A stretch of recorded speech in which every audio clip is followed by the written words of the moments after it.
السلام علیکم ورحمۃ اللہ وبرکاتہ لک الحمد یا اللہ الصلاۃ والسلام علیک یا رسول اللہ الصلاۃ والسلام علیک یا حبیب اللہ صلی اللہ تعالی علیہ وسلم۔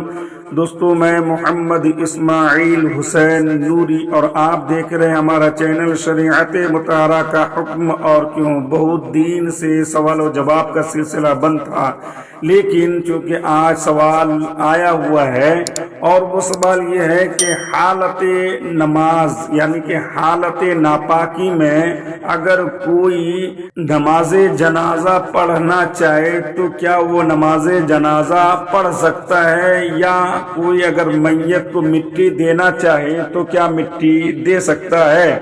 تو دوستو، اس کا جواب یہ ہے کہ نماز جنازہ پڑھنے کی وہی شرطیں ہیں جو بقیہ نمازیں پڑھنے سے متعلق ہیں، مثلا بدن کا پاک ہونا اور کپڑے وغیرہ کا پاک ہونا، جگہ کا جو ہے وہ بھی پاک ہونا، جگہ نجاست حقیقیہ سے پاک ہو اور بدن نجاست حکمیہ سے بھی پاک ہو۔ اگر نماز جنازہ ناپاکی کی حالت میں پڑھی ہے تو پڑھنے والے گنہگار ہوں گے اور اس کی نماز جنازہ نہیں ہوگی۔ لہذا جو سوال پوچھا گیا ہے اس صورت میں ناپاکی کی حالت میں میت کو مٹی دینا یہ کیا ہے؟ سخت برا کام ہے، اس کو ہرگز ایسا نہیں کرنا چاہیے۔ البتہ مٹی دینے سے مٹی تو ہو جائے گی، مٹی دینے میں ان کو جو مٹی دے گا وہ مٹی ہو جائے گی، کیونکہ مٹی دینے کے وقت ذکر و دعا پڑھی جاتی ہے، قرآن کی قرأت نہیں کی جاتی، اور چونکہ ناپاکی کی حالت میں قرآن کی قرأت کرنا یہ ناجائز ہے، لیکن جو ہے ذکر و دعا کرنا یہ ناجائز نہیں ہے۔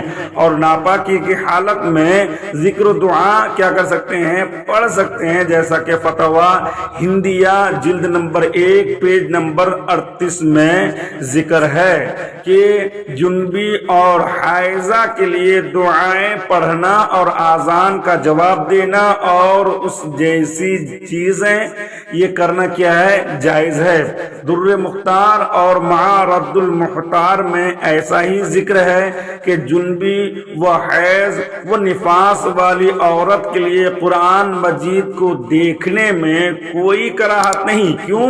کیونکہ جنابت آنکھ میں سرایت نہیں کرتی، اور نیز دعائیں پڑھنا مکروہ تحریمی نہیں ہے۔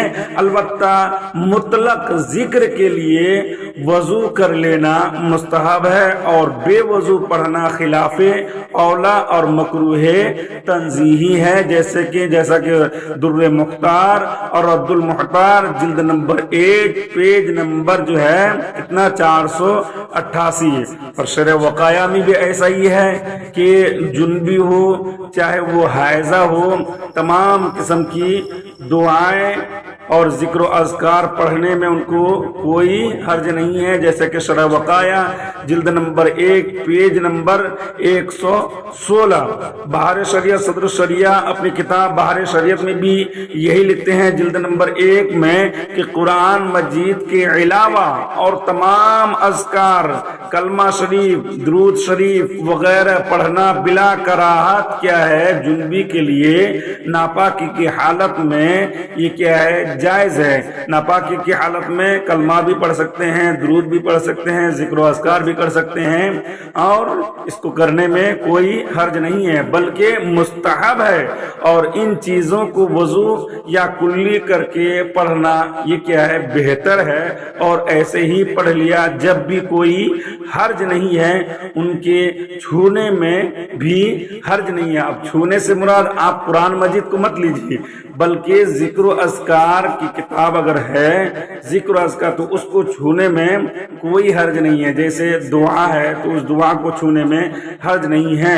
تو معلوم یہ ہوا کہ ناپاکی کی حالت میں نماز جنازہ نہیں ہوگی اور نماز جنازہ نہیں پڑھ سکتے ہیں۔ واللہ تعالی عالم بالصواب۔ السلام علیکم ورحمۃ اللہ وبرکاتہ۔ دوستو ویڈیو کو زیادہ سے زیادہ شیئر کرنے کی کوشش کریں، اور جو حضرات اب تک چینل کو سبسکرائب نہیں کیے ہیں پلیز پلیز پلیز آپ سبسکرائب کرنے کی کوشش کریں، سبسکرائب کریں اور لائک بھی کریں۔